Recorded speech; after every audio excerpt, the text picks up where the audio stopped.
Assalamualaikum warahmatullahi wabarakatuh. Salam sejahtera buat kita semua. Alhamdulillah kita masih dapat berkumpul kembali dalam kondisi pandemi. Kita masih diberikan kesehatan dan juga semangat untuk belajar kimia organik. Pada pertemuan kali ini kita akan melanjutkan materi terkait dengan aldehid dan keton. Pada minggu yang sebelumnya kita sudah belajar mulai dari definisi, struktur, sampai sifat fisika dari aldehid dan keton. Nah, pada pertemuan ini kita akan belajar tentang sifat kimia dari aldehid dan keton. Untuk sifat kimia ini sengaja spesifik ya, khusus ya, kita pelajari, tidak dicampur dengan materi yang lainnya, karena dalam belajar chemical properties ini kita banyak sekali ilmu-ilmu dasar yang harus kita kuasai terlebih dahulu. Dan sebenarnya ilmu dasar tersebut sudah kita pelajari di pertemuan-pertemuan sebelumnya. Jadi pada pertemuan hari ini istilahnya kita akan menagih apakah kalian bisa menggunakan ilmu yang sudah dipelajari itu diterapkan dalam reaksi kimia aldehid dan keton.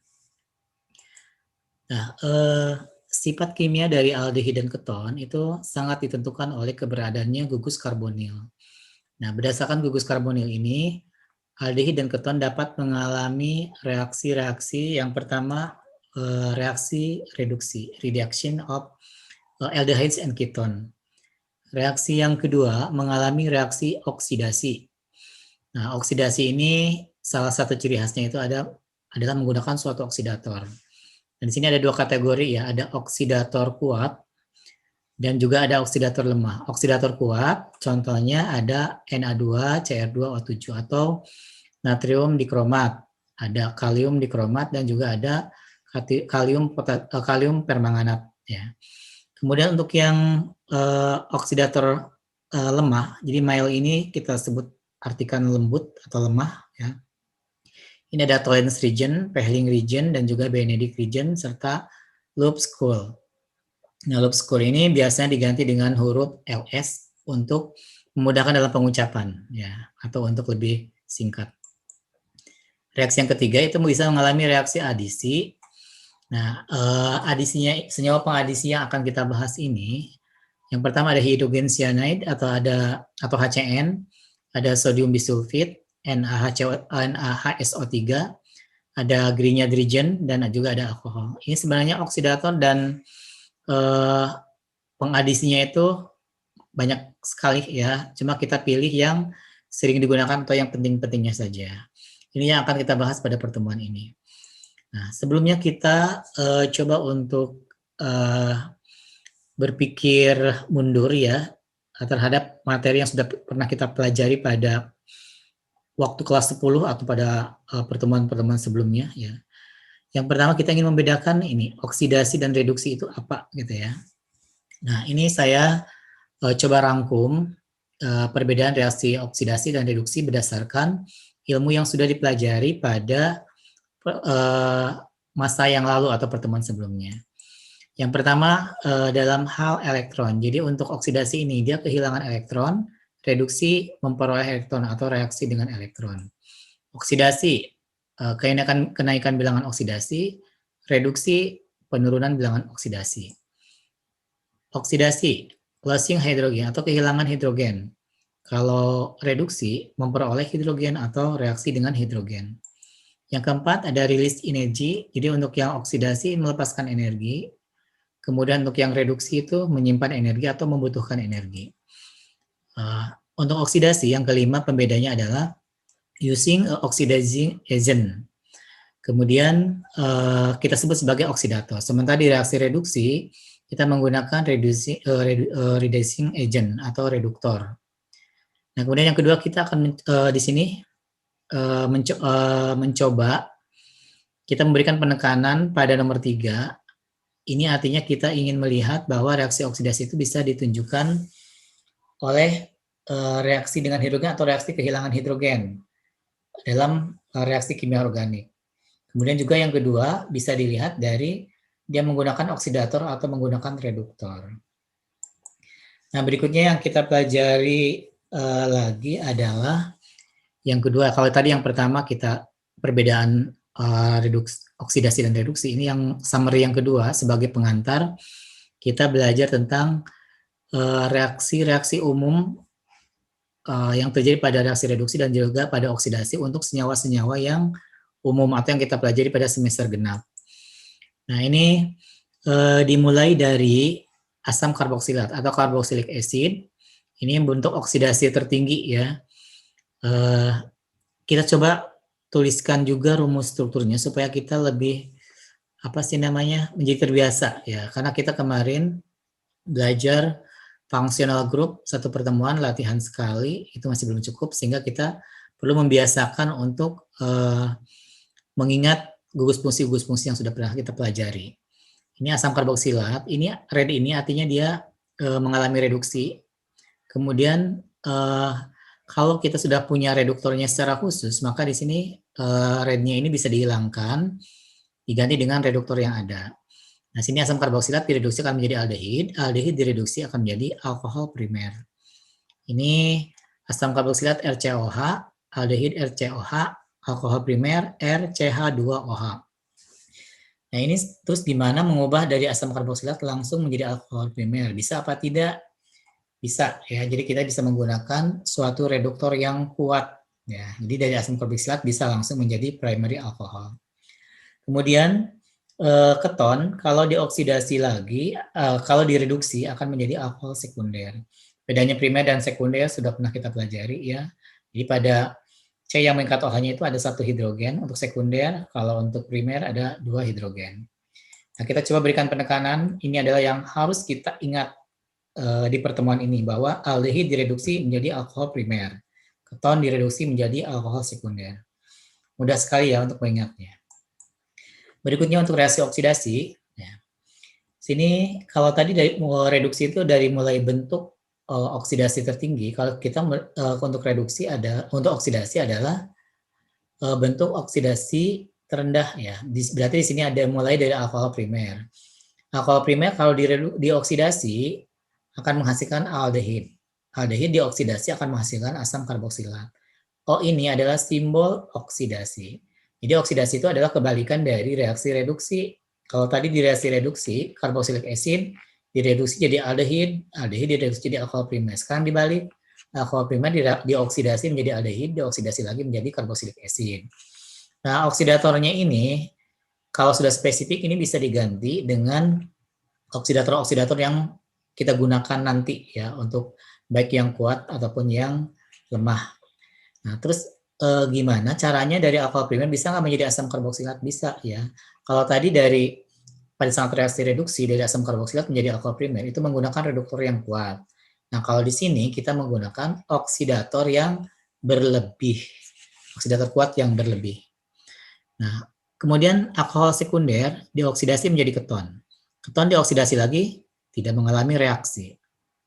Alkohol tersier dioksidasi tidak mengalami reaksi. Nah, ini penekanannya ya untuk pada reaksi oksidasi ini adalah aldehid dioksidasi jadi asam karboksilat, keton dioksidasi tidak bereaksi. Sekali lagi ya kita ulang tadi untuk reaksi reduksi, aldehid direduksi menjadi alkohol primer, keton direduksi menjadi alkohol sekunder. Sekarang aldehid kalau dioksidasi jadi asam karboksilat, keton kalau dioksidasi tidak mengalami reaksi. Nah, kita mulai pembahasan terkait dengan sifat kimia dari aldehid dan keton. Jadi kalau ketika ada pertanyaan, apa sifat kimia dari aldehid dan keton, itu sama aja dengan menanyakan reaksi-reaksi apa saja yang terjadi pada aldehid dan keton. Untuk di reaksi reduksi ini tadi sudah dibahas ya. Jadi kita masih ingat ya, untuk aldehid kalau direduksi menjadi alkohol primer. Contohnya adalah etanol, nama IUPAC-nya atau acetaldehid nama common-nya, sekaligus kita sambil mengingat ya yang sudah dipelajari sebelumnya, direduksi dengan hidrogen, katalis nikel, dipanaskan, akan menghasilkan etanol atau etil alkohol. Nah, reduktor yang digunakan itu yang B dan C itu kita kategorikan sebagai strong reduktor atau reduktor yang kuat. Jadi, reduktor yang bisa digunakan itu adalah H2 nikel, atau hidrogen dengan katalis nikel, tapi hidrogen dengan katalis nikel itu tidak bisa mengubah langsung dari asam karboksilat menjadi alkohol primer. Nah, tapi kalau dari aldehid menjadi alkohol primer itu bisa. Yang kedua ada lithium aluminium hidrida atau LiAlH4 dan juga ada sodium borohidrida atau NaBH4. Kalau kita lihat kesamaan dari semua reduktor itu adanya ketersediaannya atom hidrogen. Makanya di sini dalam LiAlH4 dan NaBH4 ini fungsinya adalah sebagai penyedia dari ion hidrida atau dengan disimbolkan dengan H-. Nah, ion hidrida ini nanti yang berperan untuk mereduksi senyawa aldehid ataupun keton. Jadi dia sebagai penyedia ion hidrida. Kemudian untuk yang keton, kalau direduksi tadi menghasilkan alkohol sekunder. Nah, contohnya adalah propanon atau aseton atau dimetil keton direduksi akan menghasilkan propan 2-ol. Ini propan 2-ol ini adalah alkohol sekunder atau kita sebut juga sebagai isopropil alkohol. Ini untuk yang reaksi reduksi, gampang sekali. Yang kedua ada reaksi oksidasi aldehid dan keton. Ini reaksinya, kalau aldehid dioksidasi akan menghasilkan asam karboksilat. Nah ini tadi oksidatornya kan ada yang kuat, ada yang lemah. Nah untuk yang kuat ini tinggal diganti dengan Na2CrO7 katalis asam atau K2Cr2O7 katalis asam atau garing H+. Dan ini juga bisa juga menggunakan potasium permanganat garing H+. Nah, keton juga bisa menggunakan reaksi yang sama, tapi keton itu tidak mengalami reaksi oksidasi dengan oksidator yang umum. Tapi nanti juga bisa kalau secara ekstrim itu bisa mengalami reaksi oksidasi. Kemudian oksidator yang digunakan itu ini ada yang kuat tadi K2CR27, KMNO4, katalis asam, tinggal dipindahkan ke sini ya. Untuk yang oksidatornya lemah, ini ada Tollens region, Pehlings region, Benedict region, solution atau Lupskul solution atau Lupskul region atau kita sebut dengan LS ya. Nah keempat ini diambil dari nama-nama orang. Jadi Tollens itu adalah penemu dari reagen Tollens ini. Pehling juga, Benedict juga.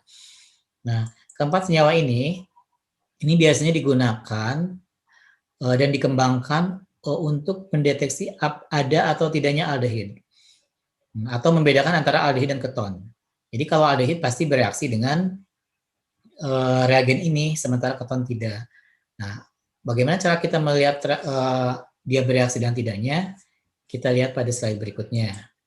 Nah, di sini oksidasi dengan Tollens region. Tollens region itu adalah perak nitrat di dalam amonium hidroksida atau amonium hidroksida. Nah, dari reaksi Ag nitrat dan amonium hidroksida dan air ini, maka terbentuk kompleks AgNH3 2 kali OH.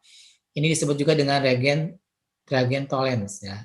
Tapi untuk kebutuhan reaksi, karena di sini terlalu panjang dan juga kita ingin melihat terjadinya perubahan biloxnya, maka reagen Tollens ini sering disimbolkan sebagai Ag2O. Contoh reaksinya di sini, kalau aldehid dengan Tollens pasti bereaksi, tapi dengan keton itu tidak mengalami reaksi. Jadi kita bahas untuk yang aldehidnya saja. Ya aldehid direaksikan dengan Tollens akan menghasilkan asam karboksilat. Jadi ini teroksidasi dan menghasilkan silver mirror atau perak ya. Perak yang mengkilat. Ini reaksi ini juga digunakan sebagai dasar pembuatan cermin. Jadi cermin itu dibuat menggunakan reaksi seperti ini, reaksi dasarnya. Nah, ini harusnya simbolnya Ag ada tanda panah ke bawah ya.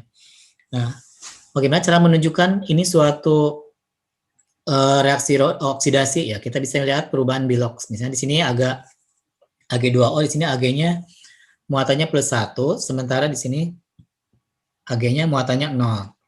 Dari +1 menjadi 0 berarti dia ada penurunan bilangan oksidasi. Berarti di sini Tollens sendiri sebagai oksidator. Nah, di sini berarti yang sebelahnya sebagai reduktor. Seperti itu. Jadi kalau ini oksidator berarti karena reaksinya redoks berarti ada yang oksidator, ada yang oksidator berarti kan mengalami reduksi ya. Kalau oksidator mengalami ini oksidator mengalami reduksi, kalau reduktor mengalami oksidasi. Berarti ini Ag adalah suatu reduktor. Nah, kalau keton tidak mengalami reaksi. Ini adalah gambar cermin perak ya atau silver mirror. Berikutnya contohnya untuk reagen ini adalah etanol atau asetaldehid direaksi dengan tolens, ada sedikit basa, air, dan dihangatkan akan membentuk asam karboksilat. Nah, kalau karboksilat ini kan tidak bisa dilihat oleh mata, ya, sehingga positif evidence-nya itu yang paling mungkin itu adalah cermin perak yang terbentuk, ya, itu kelihatan banget nyata oleh mata. Berikutnya oksidasi dengan Fehling reagent. Nah, kalau Fehling reagent ini, kalau di toleransi itu kan digabungkan menjadi satu. Kalau di reagent itu dibuat satu-satu dulu, dan ini harus dibuat dalam keadaan fresh, harus segar. Nah, Fehling ini pertama dibuat Fehling A dan Fehling B. Fehling A isinya adalah COS4, H2O gitu ya, 7%, kemudian Fehling B NaOH 25%, dan juga di sini ada sodium potasium tartarat. Nah, kemudian Fehling itu sama dengan ya, Fehling A ditambah Fehling B dengan perbandingan volume 1:1. Jadi kita menyebut Fehling itu ketika kita mencampurkan Fehling A dan Fehling B dengan perbandingan volume 1:1. Jadi kalau kita ingin membuat larutan Fehling 50 ml, berarti 25 ml Fehling A dipipet dan 25 ml Fehling B dipipet. Ini larutannya berwarna biru ya, karena berasal dari CU ini ya. Kemudian ini ada sedikit informasi terkait dengan bagaimana cara membuat reagen Fehling. Jadi copper sulfat atau COS4 direaksikan dengan NaOH akan menghasilkan sodium dan dia bereaksikan dengan sodium potasium tartrat, kemudian dipanasin akan menghasilkan suatu kompleks yang berwarna biru ya, biru deep blue. Nah, ini kompleksnya seperti ini, dan kompleks ini adalah struktur dari reagen Fehling. Tapi untuk kebutuhan reaksi, untuk supaya kelihatan reaksi redoksnya, maka Fehling disimbolkan dengan CuO. Selanjutnya reaksinya kita menggunakan CuO. Nah, di sini contohnya aldehid ditambah dengan Fehling CuO yang berwarna biru ya, akan menghasilkan asam karboksilat dan red precipitate ya, atau endapan merah bata. Kalau tadi di tolerance itu positive evidence-nya itu adalah terbentuknya cermin perak. Nah, kalau di sini adalah terbentuknya endapan merah bata. Keton tidak bereaksi dengan Fehling. Nah, di contoh reaksinya di sini etanol atau asetaldehid bereaksi dengan Fehling membentuk ethanoic acid atau acetic acid, dan ini terbentuk red precipitate. Ini adalah gambar perubahan dari warna biru menjadi terbentuknya red precipitate atau warna birunya hilang membentuk endapan merah bata. Propanon tidak bereaksi dengan reagen Fehling. Ini ada catatan, keton dan aromatik aldehid tidak bereaksi. Nah, kalau keton tidak bereaksi udah jelas banget bahwa di sini keton salah satu alasannya tidak ada atom hidrogen yang terikat pada karbonil. Sementara di aldehid masih ada. Hidrogen ini ya inilah yang nanti akan menyebabkan dia teroksidasi. Nah, kalau di aromatik aldehid dia ada hidrogennya. Berarti ada COH tapi terikat dengan aromatik ya, misalnya dengan benzen. Nah, tapi si H-nya ini sangat sulit untuk dilepas karena kerapatan elektron dari ini contohnya ini penil, ini gugus aldehidnya. Jadi sini karbonnya akan menarik elektron yang dari gugus penil ini atau benzena ini, sehingga di sini rapatan elektronnya menjadi lebih besar, sehingga hanya akan tertarik ke karbonil ini dan hanya akan sulit untuk dilepas, sehingga akan sulit untuk bereaksi. Itu yang menyebabkan aromatik aldehid itu tidak bisa dioksidasi dengan oksidator Fehling. Berikutnya oksidasi dengan Benedict reagent. Nah, Benedict reagent itu sendiri adalah alkaline solution atau yang terdiri dari COS4, NaOH, dan NaK citrat. Jadi bedanya di sininya. Kalau tadi di Fehling sodium potasium tartarat ya, kalau di sini sodium potasium citrat. Nah, makanya di sini reaksinya hampir sama dengan reaksi dengan Fehling. Larutannya juga sama berwarna biru. Dan disimbolkan Benedict disimbolkan dengan CuO, sama seperti Fehling. Jadi aldehid dengan Benedict akan membentuk karboksilat dan endapan merah bata. Nah, kalau dengan LS itu isinya adalah COS4, natrium hidroksida, dan citric acid. Jadi ini pembedanya citric acid. Disimbolkan juga dengan CuO sama. Jadi 3 serangkai Fehling, Benedict, dan LS itu simbolnya CuO. Nah, tapi isi dari larutannya itu yang berbeda. Nah, di sini aldehid dengan LS yang berwarna biru, ini akan membentuk asam karboksilat dan red precipitate. Ya, jadi ada endapan merah bata. Berikutnya ada reaksi yang ketiga adisi. Di sini yang pertama dengan pengadisinya itu adalah hidrogen cyanide atau HCN. Nah, aldehid dan keton dua-duanya bereaksi dengan hidrogen cyanida akan membentuk suatu senyawa yang disebut dengan cyanohidrin atau alkil alkana nitril, nama lainnya ya, nama IUPAC-nya. Nah, ini mekanismenya. Kita tahu bahwa gugus karbonil ini oksigennya bermuatan negatif parsial, karbonnya parsial positif. Hidrogen di CN, hidrogennya bermuatan positif, CN-nya bermuatan negatif.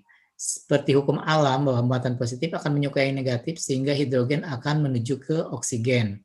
Sementara CN akan menuju ke karbon. Terbentuklah senyawa di mana karbon ini mengukat OH dan CN atau kita sebut dengan cyanohidrin.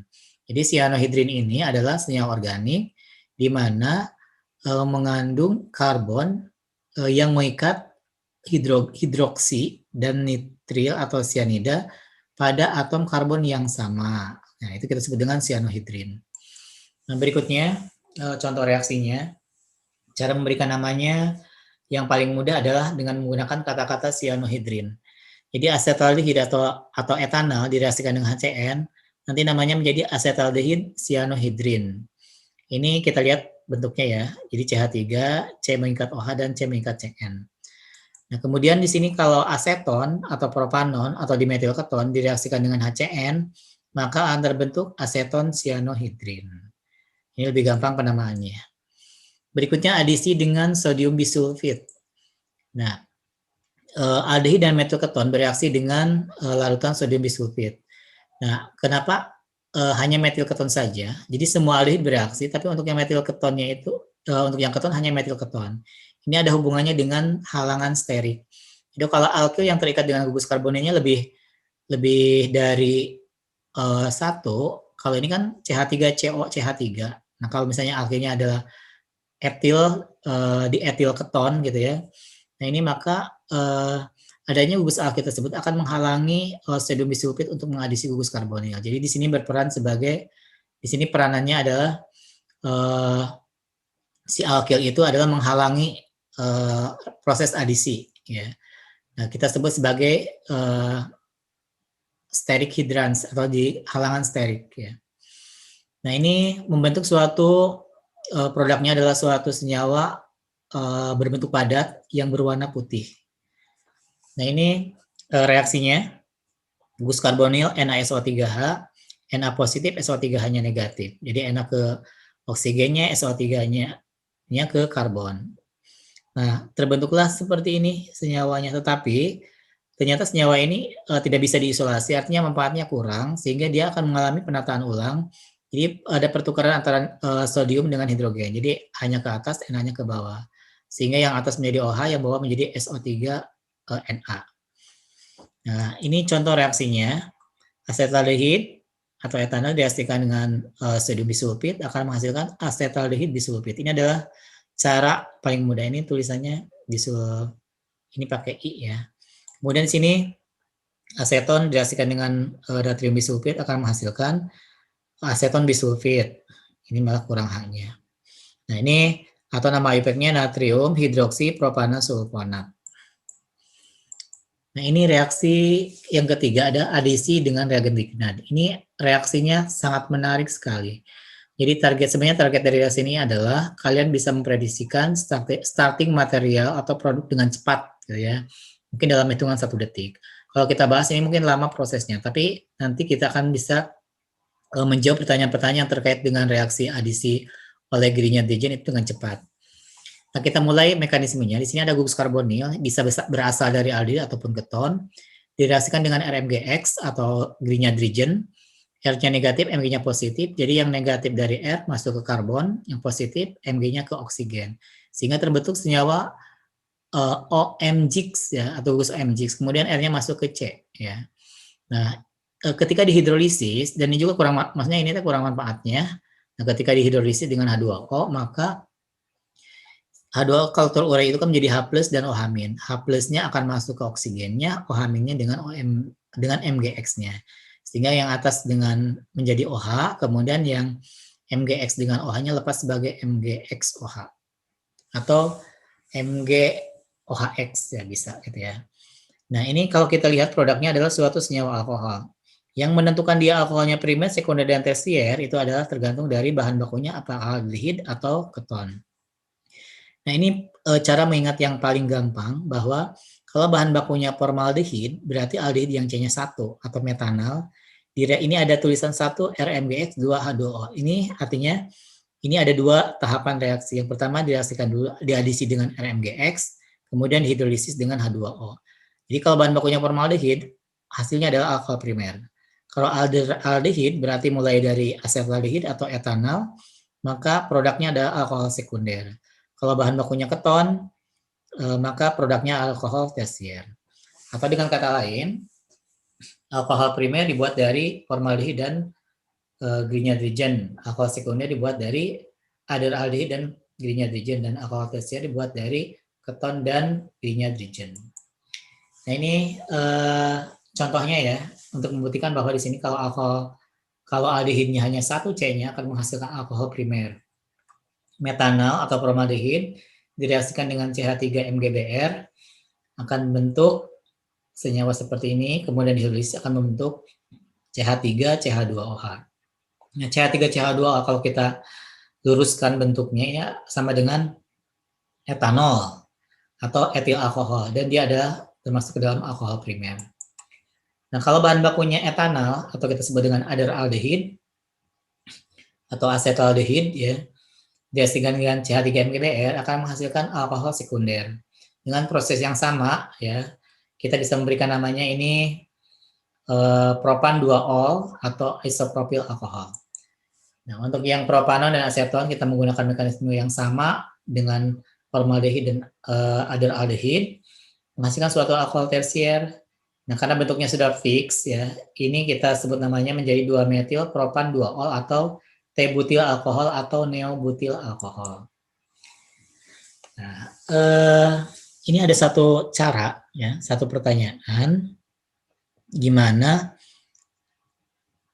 caranya atau berapa cara yang bisa kita gunakan untuk mengkombinasikan keton dan aldehid dan reagen untuk menghasilkan suatu alkohol.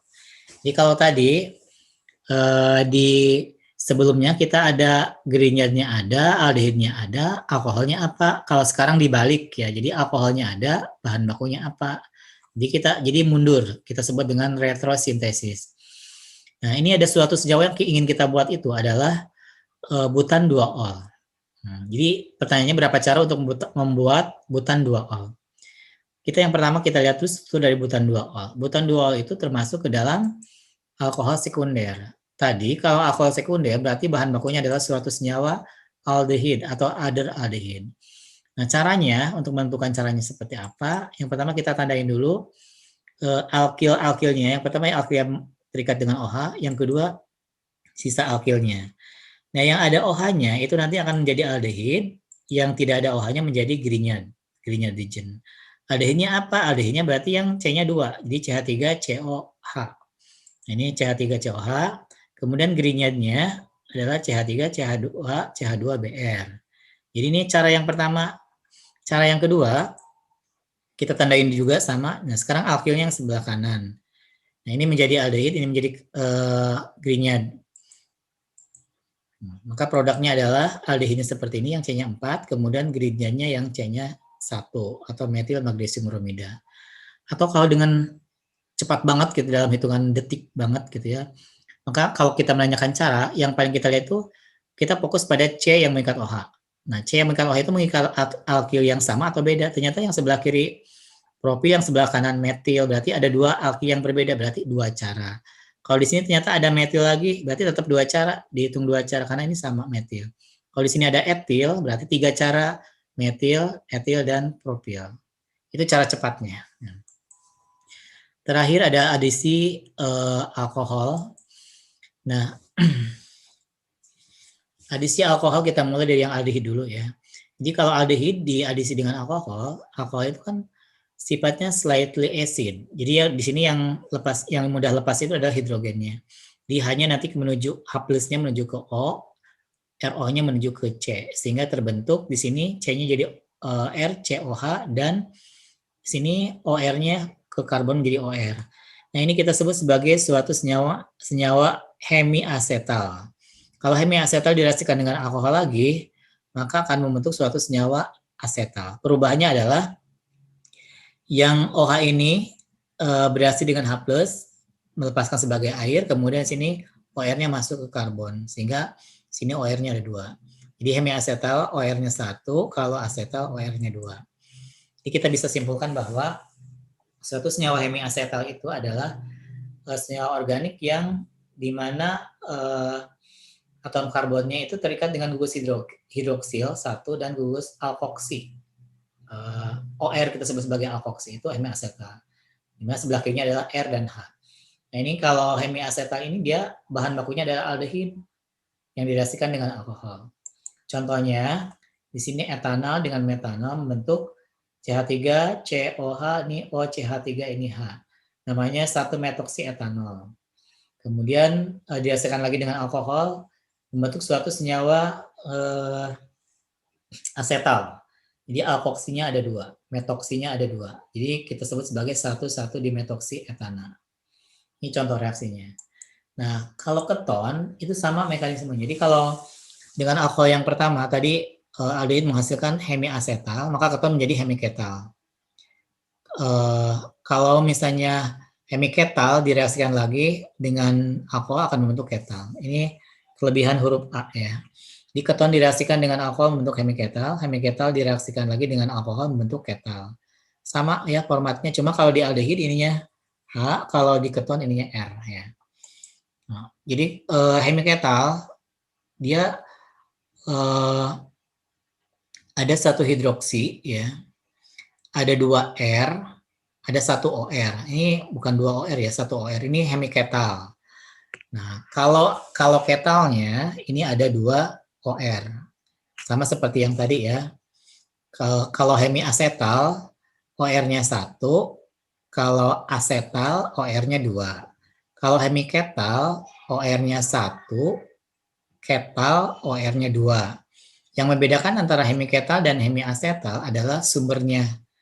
Jadi kalau hemiasetal dan asetal itu dari aldehid, kalau hemiketal dan ketal itu dari keton. Itu perbedaannya.